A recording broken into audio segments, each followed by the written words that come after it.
Secretaría de Educación Pública, Gobierno de la República.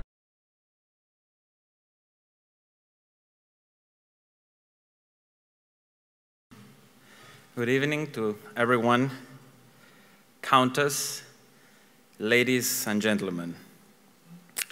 Allow me to start by thanking the Countess Bettina Bernadotte for her introduction and, of course, for the warm hospitality. It's today a pleasure to be here with all of you.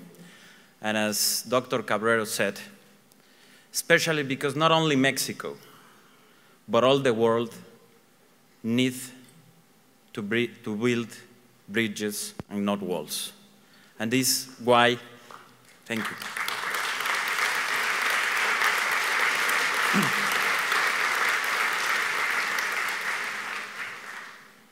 And that's one of the reasons of why it's very important for us to be here tonight with all of you, sharing what is Mexico and what we are doing in science, technology, innovation, and education.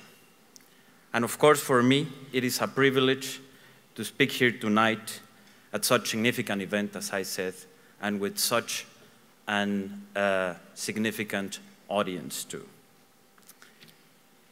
As you all very well know, the world is going through difficult times. The global economic crisis that began a decade ago has taken its toll. The respect for democracy and human rights, the need for international cooperation to address global threats such as climate change or the quest for economic integration and trade seem no longer to be undisputed priorities on the international agenda. And that is why it is so important to us to be here tonight, as I told you before. This conference was founded in the aftermath of the Second World War, precisely as a way to bring together united by the search for knowledge and peace, and with a clear idea and the clear aim to educate, inspire, and connect. Mexico is an open country, and we want to share our rich cultural heritage with the world. To many, Mexico is known for its warm people, our fine landscapes, and of course, our delicious food. And even though these are things that we are indeed very proud of, there is a lot more to Mexico. Our nation was born out of the fusion of many cultures. On the one hand, the very diverse indigenous civilizations which have inhabited our territory for a long time. On the other, of course, the Spanish, who inherited not only the classical European civilizations, but also brought us significant influences from the Arab world. Later on, successive waves of migrations from Europe and farther afield added to our nation's diversity. By the early 20th century, with the advent of the Mexican Revolution, we experienced equally revolutionary artistic movements. Today, this vast heritage found cultural and artistic expressions in areas like cinema, music, dance, and yes, also gastronomy. Our nation's cultural diversity is not really surprising, though, once you realize its scale. Our territory encompasses 2 million square kilometers of diverse geography-reaching natural resources. We are one of the world's few megadiverse countries, meaning that we are home to about 10% of all species found on Earth. At the same time, our population is nearing the mark of 130 million people. That makes us the 14th biggest country in the world by territory and the 11th by population.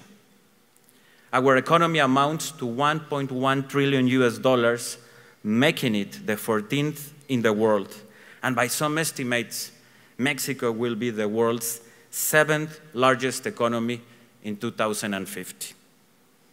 We are endowed with a unique demography to support our economic and social development, similar to the one Europe enjoyed many decades ago. Half our population is younger than 29, and the median age is 27. Moreover, this demographic dividend has translated into a very significant production of human capital. Every year, over 100,000 engineers graduate from our country's higher education institutions, and we are investing heavily to increase that number. We are strongly committed to free trade. We have free trade agreements with 46 countries, including the United States and Canada, the European Union, and Japan. Our exports are worth more than those all of Latin America taken together. And 80% of them are manufacturers of increasing added value. In other words, Mexico produces more manufacturers than the whole of Latin America. To a large extent, this development has been rooted in a stability that historically has characterized Mexico. We have a long history of a stable government. Since 1934, we have held peaceful elections, allowing government to change every 6 years without any interruptions of the constitutional order. On the economic front, we have built solid macroeconomic foundations over the last 3 decades. And yet, despite our historic progress, Mexico faces many challenges which we must confront if we want to succeed in this ever more complex world. The first priority for my country has been and must continue to be education. This, of course, might sound like a cliché. I have never heard a politician who doesn't say that education is his top priority. And after all, I'm the education secretary. But I do believe that we have demonstrated this conviction with actions. We have, in fact, spent the last few years turning around our entire education system. As I explained earlier, as Mexico's middle class has grown over the last decade, enrollment rates have risen, and we can safely say that having enough teachers and schools is no longer our main problem. Today, our greatest challenge is to ensure that those schools function properly and those teachers are sufficiently trained so that the education our children receive, it is, in fact, useful. In other words, education needs to prepare our children to succeed in life while growing up to be responsible citizens.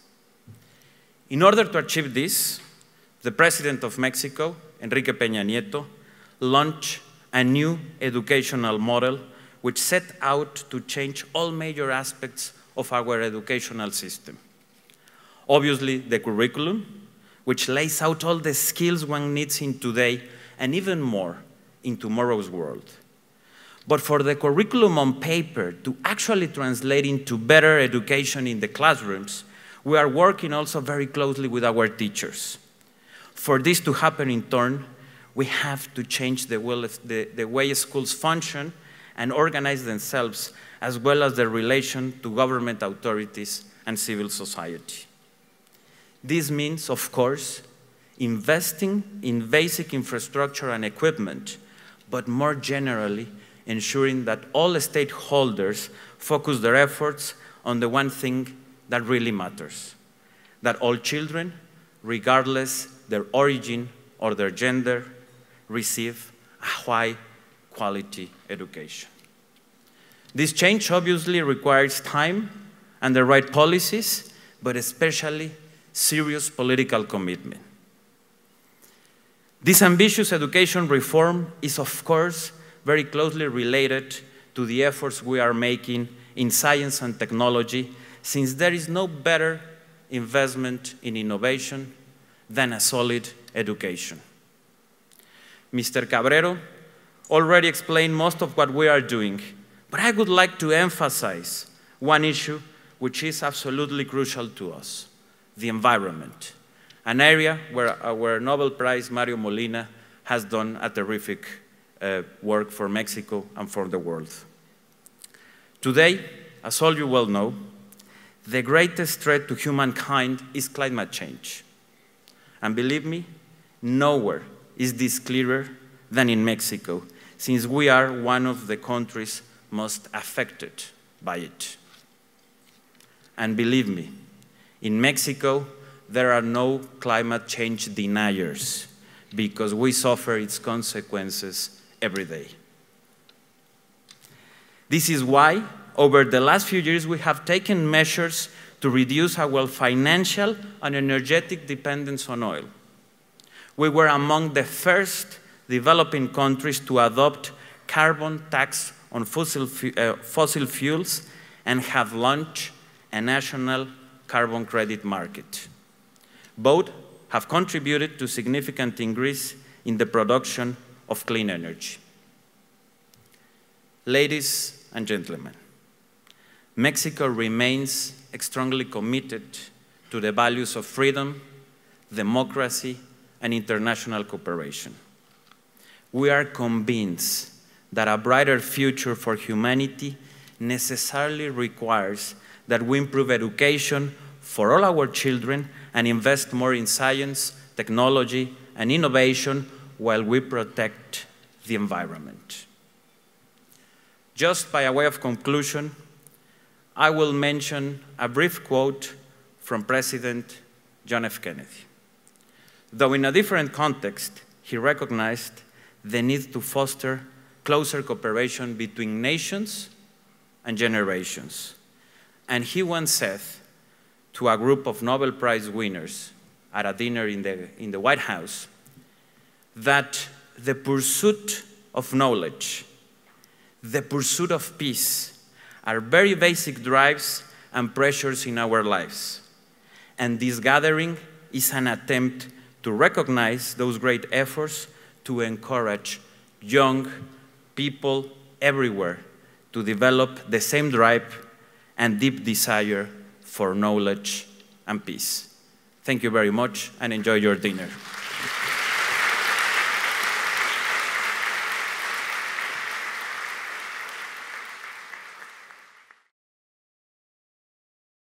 Secretaría de Educación Pública, Gobierno de la República.